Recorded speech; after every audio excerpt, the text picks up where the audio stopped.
प्रत्येकाच्या आयुष्यात ना कायम भगवंत दोन मार्ग मात्र नक्की देत असतो. आणि आपलं काय होतं ना की आपल्याला वाटतं की हा पकडू की तो पकडू, कारण दोन मार्ग असतात. मग दोन मार्ग जेव्हा आपल्या पुढे असतात ना तेव्हा कायम आपला विचार आहे ना हा आपल्या कंट्रोलच्या बाहेर असतो आणि नेमकं कळत नसतं की कुठला मार्ग पकडावा. तर मंडळी, इतका सुंदर असा आज विषय घेऊन आलेली आहे ना. खास करून हा व्हिडिओ प्रत्येक व्यक्तीसाठी आहे, माझ्या प्रत्येक व्ह्यूअरसाठी आहे. तेव्हा शेवटपर्यंत पाहायचं आहे, कारण तुम्हाला या व्हिडिओमध्ये तुमच्या प्रश्नांची सगळी उत्तरं मिळणार आहेत, हे मात्र नक्की. तत्पूर्वी मी अंजली, मिस्टिकल एराची फाउंडर, या आपल्या चॅनलवर सर्वांचे स्वागत करते. तर मला एकच कळत नाही की खूपदा काय होतं की आपण विचार भरपूर करत असतो, सबकॉन्शियसली आपले खूप विचार चालू असतात आणि मग आपल्याला कुठेतरी अपयश येतं आणि अचानक आपली कामं होईनशी होतात, म्हणजे कामच होत नाही, बंद पडतात किंवा खूप अशी जवळची नाती ना आपली तुटून जातात आणि मुळात कळत नाही की हे सगळं का घडतंय. हे सगळं घडण्याच्या मागे ना कुठेतरी आपण जबाबदार असतो. पण आपल्या प्रत्येक व्यक्तीला काय सवय असते की मी तर चुकत नाही आणि पाहिलं तर कुठेतरी सर्वस्वी स्वतःची चूक असते, पण ती फक्त मान्य करायची नसते. एक गोष्ट कायम लक्षात ठेवा की जेव्हा आपण हा विचार करतो की काहीतरी कुठेतरी चुकतंय, कोणीतरी काहीतरी करतंय किंवा आणखीन वेगळ्या तऱ्हेनेही आपण विचार करतो की ही व्यक्ती माझी दुश्मन आहे, ती व्यक्ती माझी दुश्मन आहे, ही काहीतरी करते, ती काहीतरी करते, कारण माझी कामं होऊ नये म्हणून कोणीतरी माझ्यावर ब्लॅक मॅजिक करतंय किंवा कोणाची तरी नजर लागली. ऑफकोर्स हे सगळं होतं आणि तेव्हाही या गोष्टी घडत असतात. पण कुठेतरी एक तिसरा पण पार्ट आहे ज्याचा आपण कधीच विचार करत नाही, म्हणजे एक साधा क्षणभरही तो विचार आपल्या मनात येत नाही किंवा डोकावतही नाही. तसं पाहिलं ना की आपलेच विचार आपले शत्रू असतात. आणि माझा एक व्हिडिओ मागे मी पोस्ट केलेला आहे, अगदी आवर्जून सगळ्यांनी पहा, की शापित शब्द. तसंच आज हा व्हिडिओचं खास मी नाव देणार आहे की शापित विचार. आणि त्या विचारांवर जर आपण कंट्रोल नाही केला, आपल्या शापित विचारांवर ना, तर मंडळी आपणच आपल्या पायावर कुऱ्हाड पाडून घेतो. आता सर्वात प्रथम आपण जाणून घेऊया शापित विचार म्हणजे काय. शापित विचार म्हणजे सबकॉन्शियसली कुठेतरी तुमच्या मनात चालू असलेले विचार. अरे बापरे, मी हे केलं तर असं होईल, अरे बापरे मी ते केलं तर तसं होईल. तुम्ही विचार पण नाही करू शकत की आपल्या विचारांमध्ये कितीतरी भयंकर ताकद त्या परमेश्वराने टाकलेली आहे आणि आपल्याला आपल्या विचारांवर खूपदा कंट्रोल पण नसतो आणि विश्वासही नसतो. मला सांगा, विश्वासाला काय लागतं?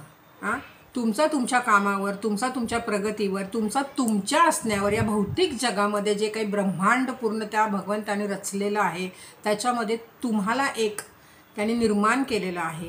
मग त्या भगवंताला तुमच्यावर विश्वास आहे, मग तुम्हाला स्वतःवर विश्वास असू नये का? पाहिजेच, केव्हाही हवे. जेव्हा तुम्ही तुमच्यावर विश्वास ठेवाल ना तेव्हा तुम्ही कधीच हारणार नाही, तुमची कामं कधीच अडणार नाहीत. कारण सृष्टीचा नियम आहे.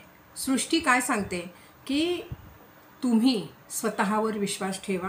तुम्ही या भूतलावर जन्म घेतलेला आहे, काहीतरी कारणाने तुम्ही जन्माला आलेले आहात. मग जेव्हा त्या भगवंताने तुमच्यावर विश्वास ठेवला, मी पुन्हाही हे वाक्य सांगते, जेव्हा भगवंताने विश्वास ठेवला ना तेव्हा तुम्ही आधी स्वतःवर विश्वास ठेवा, कारण त्यानं तर विश्वास टाकलेला आहे. तुम्हाला तुमच्यावर विश्वास पाहिजे. तुमच्यावर तुमचा विश्वास नसेल तर तुमचं नेहमी माइंड डबल माइंड असेल, कायम डबल माइंड असेल. आपण खूपदा ऐकलं असेल, आपले पूर्वी आपली लोकं सांगायची की माणसाला नेहमी दोन विचार असतात, एक नेगेटिव्ह एक पॉझिटिव्ह. पण होतं काय नेमकं, आपण तो नेगेटिव्ह पकडतो. अरे बापरे हे झालं तर असं होईल, अरे बापरे ते केलं तर तसं होईल, हे ते ते ते ह्याच्यामध्येच आपण अडकतो. आणि मला सांगा, आपण जेव्हा अडकतो एखाद्या गोष्टीमध्ये ना तेव्हा नेमकं आपण काय करतो, त्याची चर्चा इतरांकडे करतो. आणि जेव्हा ती चर्चा आपण इतरांकडे करतो ना तिथेच सगळं फसतं. कारण एक तर काही गोष्टी होणार असतात, त्या थांबतात, त्या होत नाहीत. तुम्हाला एकटेपणामुळे तुम्ही कुणाचा तरी आधार घेण्याच्या मागे तुमचं मत असते की मला काहीतरी त्याच्याकडं दोन शब्दांचा आधार मिळेल किंवा मला काहीतरी त्याच्याकडनं असं काहीतरी ऐकायला मिळेल जे मला हवे आहे, जे माझ्या मनाला समाधान देईल. पण असं होत नाही. तुमची कामं मात्र बिघडत जातात. कारण याचं एकच आहे की तुमच्या डोक्यामध्ये असलेले तुमचे नकारात्मक विचार. अरे मी हे केलं तर बापरे असं तर नाही ना होणार, अरे मी ते केलं तर तसं तर नाही ना होणार. बरोबर, मुलीला कशाला तिथे त्या यालाच घालायला पाहिजे, ती वेगळं काहीतरी कोर्स वगैरे करेल ना. ती ते नाही करू शकली तर त्या मुलीला मात्र पूर्ण कॉन्फिडन्स असतो की मी ते करू शकेल, म्हणून तिने ते निवडलेलं असतं. पण कुठेतरी आपण तिला मागे खेचतो, आपले शब्द तिला मागे खेचतात, आपले विचार तिला मागे खेचतात. आपल्या मुलांवर विश्वास नसतो, आपला स्वतःवर विश्वास नसतो. आणि जे असं लोकांचं चाललेलं आहे ना, ज्या लोकांच्या बाबतीत हे घडतंय की कुठेतरी एक नेगेटिव्ह थॉट इतकासा पण आपल्या डोक्यात आला ना की तुम्ही समजून जा, तुमचं काम फसलेलं आहे, तुमचं काम पुढे होणारच नाही. याच्यासाठी ना मी तुम्हाला एक खूप सुंदर असं उदाहरण देते. खूप महत्त्वाच्या कामाला तुम्ही जात आहात, खूप महत्त्वाच्या कामाला तुम्ही गाडी काढली, तुम्ही निघालात, ठीक आहे. आणि नेमकं काय केलं तुम्ही की निघण्याच्या आधी तुम्ही डोक्यामध्ये काय आणलं, अरे बापरे मी निघतो तो आहे, मला तर आता मी 4ला निघालो, मला 5 वाजता तर तिथे पोचायचं आहे, मला ट्रॅफिक लागता कामा नाही आहे. तुम्ही काय केलं, तुम्ही स्वतःच्या त्या जाण्याला 5 वाजता पोचण्याला तुम्ही पूर्णविराम ऑलरेडी दिला. तिथेच तुम्ही समजून जायचं तुम्हाला उशीर हा होणारच आहे. कारण तुम्ही काय केलं, सबकॉन्शियसली तुम्ही त्या याला डिवाईनमध्ये ऑर्डर सोडलीत की मी ट्रॅफिकमुळे उशिरा पोचणार आहे. सबकॉन्शियसली पहा, हा किती मोठा याच्यामध्ये एक हे असतं, आपण काय कमांड देतो आपल्या आयुष्यामध्ये, त्या सृष्टीमध्ये, त्या डिवाईनमध्ये आपण काय कमांड देतो. हां, निसर्गामध्ये आपण एखादा जर हुकूम सोडला सबकॉन्शियसली, तो खरा आणि प्रत्यक्षात यायला वेळ लागत नाही. आणि तुम्ही नेमकं तेच करता. बसल्या बसल्या मला 5ला पोचायचं आहे बाबा, ट्रॅफिक लागता कामा नाही आहे, बरोबर. तेव्हाच ठरवून जायचं मनामध्ये, अगदी मनाला सांगायचं बाबा ट्रॅफिक लागणार आहे, कारण ती ऑर्डर तुम्ही केली आहे निसर्गामध्ये, त्यामुळे ट्रॅफिक तर लागणारच आहे. तेच जर तुम्ही बिनधास्तपणे बसलात गाडीमध्ये, ड्राईव्ह चालू केलं, निघालात, कशाला कसला विचार पाहिजे, 5ला पोचायचं आहे, 5ला पोचायचं आहे, ट्रॅफिक नको, हे नको, ह्याव नको, त्याव नको, कसं होणार सांगा ना मला. नाही होऊ शकत ना. काही गोष्टींना आहे ना आवरायला शिकायचं. आपल्यावर ताबा असला पाहिजे, आपल्या शब्दांवर, आपल्या विचारांवर. परमेश्वराने ही जी सृष्टी निर्माण केली आहे ना, प्रत्येक गोष्टीमध्ये एनर्जी आहे. साधं तुम्हाला सांगू का, हे बघा, हे पाणी आहे ना, ह्या पाण्यात पण एनर्जी आहे. ह्या पाण्यामध्ये इतकी एनर्जी आहे ना की खूपदा तुम्ही पाहिलं असेल, खूप तांत्रिक मांत्रिक पाणी पण भारून देतात, बरोबर ना. आहे लक्षात तुमच्या, पाण्याला पण ते भारतात, म्हणजे एखाद्यावरनं काही उतरवण्यासाठी पाण्यावर तंत्रमंत्र करून देतात. पाण्यामध्ये इतकी एनर्जी असते ना की ती एनर्जी तुम्ही नेगेटिव्ह पण करू शकता, पॉझिटिव्ह पण करू शकता. त्याच्यामुळे तुमच्या विचारांमध्ये जी एनर्जी असते ती एनर्जी काम करते आणि तुम्ही तिथे लेटच पोचता, 5च्या नंतरच तुम्ही पोचता. तेच जर तुम्ही काहीही विचार न करता निघालात डायरेक्ट, तुम्ही अगदी टायमात पोचणार आहात. हा विश्वास पाहिजे आपल्यावर. कारण खूपदा आपल्यावर विश्वास नसतो, कुठेतरी सेकंड थॉट येतो आणि आपल्या डोक्याची गफलत होऊन जाते, विचारांची गफलत होते, चुकीचा मार्ग निवडला जातो, चुकीच्या विचारांनी फक्त हे सगळं घडतं. कारण प्रत्यक्षात कुठलीही गोष्ट आणण्याच्या आधी ना त्याचा पूर्ण आराखडा कुठे तयार होतो, आपल्या विचारांमध्ये तयार होतो. आपले विचार हे आपले सोबती असतात, तेच आपल्याला गाईड करतात. खरा सगळ्यात मोठा गाईड आहे ना, हे आपल्यासाठी आपले विचार असतात. आणि आपण नेमके आपल्या विचारांमध्ये इतकी गढूळता निर्माण करतो ना की आपण प्रत्येक गोष्टीमध्ये एक सेकंड थॉट हा निगेटिव्ह ठेवतो कायम. तर मंडळी, तुम्हा लोकांसाठी आहे ना, म्हणजे तुम्हा नाही, जे लोक अशा पद्धतीने ज्यांचं सगळं चाललेलं आहे, जे सेकंड थॉटमध्ये कुठेतरी मागे येतात 4 पावलं, ठीक आहे. आता पॉझिटिव्हली पाहिलं तर 4 पावलं मागे येणं म्हणजे लांब झेप घेणं, पण इथे ते होत नाही ना. नेमकं इथे वेगळं घडतं. इथे तुम्ही 4 पावलं मागे येता, तुमची पूर्ण उसाणच गेलेली असते. तुमचा पूर्ण झेप घेण्याची जी तुमची एक जो आलेख असतो ना, तो तुम्ही थांबवलेला असतो. तुमच्याकडे बी प्लॅनच नसतो, कारण तुम्ही फक्त त्या नेगेटिव्ह थॉटला असं पकडून ठेवलेलं असतं. तुमचं थॉट प्रोसेस अलाईन केलं पाहिजे. थॉट प्रोसेसला अलाईन करा, कळलं. आपण साधं एका वहीमध्ये जर सगळं लिहितो, बरोबर लिहितो, पूर्ण वही भरली की आपण तिला बाजूला ठेवून देतो. त्याच अक्षरांवर तुम्ही परत परत गिरवाल का? नाही गिरवू शकत ना आपण. तसं आपल्या विचारांचं झालेलं आहे. म्हणजे डोक्यात इतकं सगळं साठलेलं असल्यामुळे आपलं नर्वस सिस्टमच डाऊन झालेलं आहे.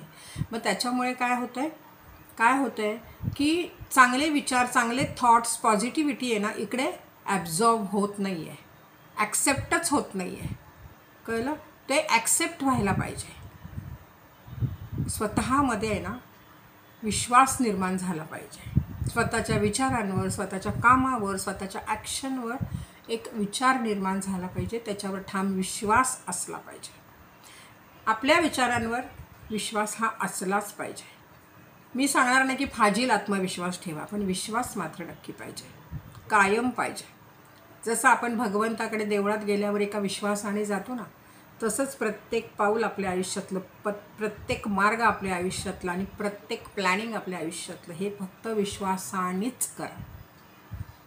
कारण जेव्हा तुमच्या डोक्यामध्ये कुठलं प्लॅनिंग येतं ना, तेव्हा असा विचार करा की त्या परमेश्वराने माझ्या डोक्यामध्ये हे प्लॅनिंग टाकले आहे, म्हणजे ते सक्सेस होणारच होणार आणि पुढे चालणार. असे कित्येक जण आहेत जे झिरोतनं उभे राहिलेले आहेत, खूप जण आहेत असे, आणि तुमच्या आजूबाजूलाच असतील. तुम्हाला फक्त चाच पडायचं आहे की असे बरेच जण आहेत.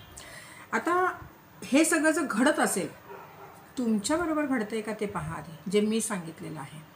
अशी तुमची विचारांची गफलत होते का तेही पहा.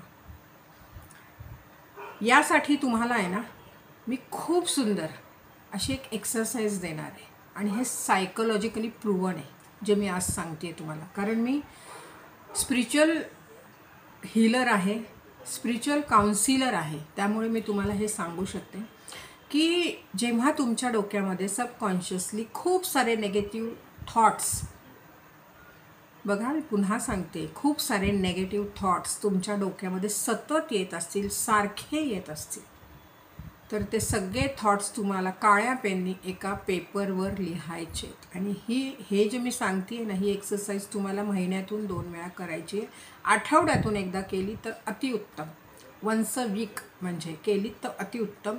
ती तुम्ही चालू करा, लिहा सगळे नेगेटिव्ह थॉट्स, तुम्हाला त्रास देणारे जे काही तुमचे इमोशन्स, जे काही तुम्हाला ब्रेकडाऊन्स येतात ते सगळं, तुमच्या आयुष्यात जे तुमच्या इच्छा होत्या ज्या तुम्ही पूर्ण नाही करू शकलात, ते सगळं नेगेटिव्ह सगळं तुम्हाला त्या पेपरवर लिहायचं आहे.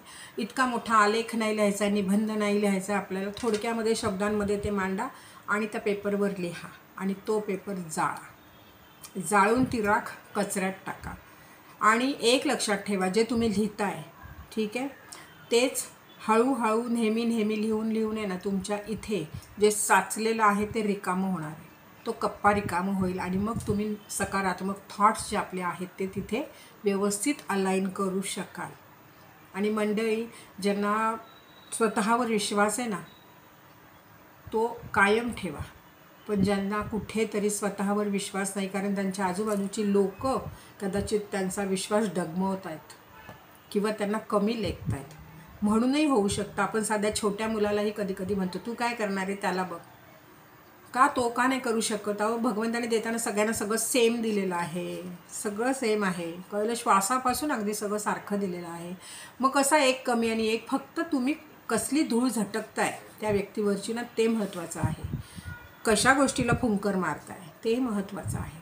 प्रत्येक गोष्टीमध्ये सगळे फॅक्टर्स, फक्त त्याला फुंकर मारून एक फॅक्टरला असं एक कळी उमलते ना, तसं एक पान उमलत गेलं पाहिजे प्रत्येक व्यक्तीमध्ये. तेव्हा कुठे ती व्यक्ती आहे ना, पुढे पाऊल उचलताना नेहमीच सकारात्मकतेने उचलेल. तुम्ही ही लिहायची जी मी सांगितलेली जी काही थिअरी आहे, हे चालू ठेवा, सतत चालू ठेवा. दुसरी गोष्ट, मेडिटेशनला बसा, रोज रात्री मेडिटेशनला बसा, रोज रात्री.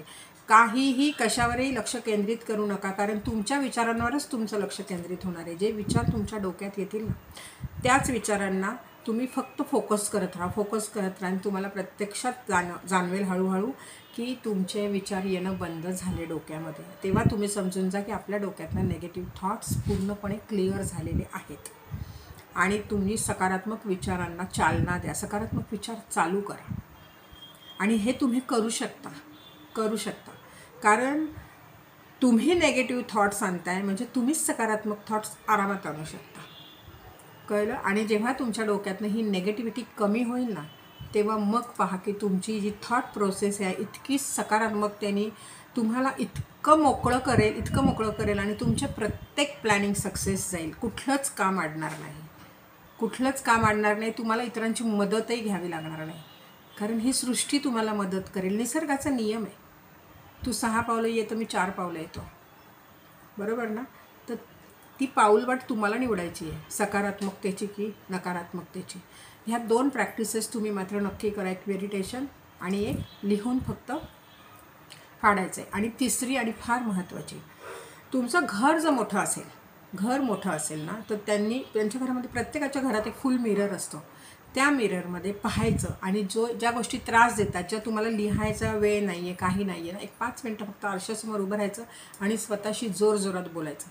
इतकं जोरात की फक्त आपल्याला आपला आवाज येईल, कळलं? आणि आपल्या भोवती असलेल्या नेगेटिव्ह एनर्जीला तो आवाज जाईल. इतक्या फक्त जोरात बोलायचं आहे. रूमच्या बाहेरच्यांना आवाज जायची गरज नाही आहे. तुम्ही ते सतत बोला, रोज बोला की ही नेगेटिव्हिटी मी काढून टाकली आहे, मला ही गोष्ट त्रास देते, ह्या गोष्टीशी माझा काहीही संबंध नाही आहे, असं सतत सतत सतत बोलून बघा. हळूहळू तुमच्यामध्ये एक वेगळं आकर्षण पण निर्माण होईल, एक तुमचा चेहरा फ्रेश पण वाटायला लागेल, तुमच्यामध्ये आत्मविश्वास पण वाढेल आणि सगळ्यात महत्त्वाचं तुमची थॉट प्रोसेस अलाईन होईल आणि ती सकारात्मकतेने होईल. तुमचं एकही काम वाटणार नाही. स्वामींच्या देवळात जात जा, स्वामींच्या तिथे बसून स्वामींशी बोलायला लागा आणि मग बघा स्वामी पाठीवरनं हात फिरवतील. स्वामी तेव्हा पाठीशी नसतील. भिवू नकोस मी तुझ्या पाठीशी आहे असे जे वाक्य आहे ना, तेव्हा स्वामी पाठीशी नसतील, तुमच्याबरोबर असतील. स्वामींवर विश्वास ठेवा, कळलं? तर आजचा हा खूप तळमळीने व्हिडिओ बनवलेला आहे. कोणाकोणाच्या बाबतीत असं घडते प्लीज मला कॉमेंटमध्ये सांगा. आणि ज्यांच्या बाबतीत हे घडते त्यांनी ह्या सगळ्या गोष्टी करा, सगळ्या गोष्टी करा. तुम्हाला व्हिडिओ आवडला असेल तर लाईक करा आणि प्रत्येक त्या व्यक्तीकडे हा व्हिडिओ पोहोचवा ज्याला खरंच या व्हिडिओची गरज आहे. त्याचं भलं करण्यासाठी शेअरचं बटन मात्र किंवा शेअर मात्र नक्की करायचं आहे. ठीक आहे? लाईक करून माझं आत्मबळ वाढवायचं आहे. आणि पुन्हा असा छान छान विषय तुमच्या पुढे घेऊन येण्यासाठी मला मात्र मार्गदर्शन तुमचं हवे. कारण कॉमेंटमध्ये मला सांगा की तुम्हाला कुठल्या विषयावर व्हिडिओ हवे आहेत. तर जास्तीत जास्त लाईक, जास्तीत जास्त शेअर आणि ज्यांनी अजूनही चॅनलला सबस्क्राईब नाही केलेलं त्यांनी चॅनलला फटाफट सबस्क्राईब करून बेल आयकॉनचं बटन दाबायचं आहे, म्हणजे व्हिडिओ दुसरे पोस्ट होताच तुमच्यापर्यंत पोहोचतील. तोपर्यंत छान राहा, मस्त राहा आणि माझे व्हिडिओ कायम पाहत राहा.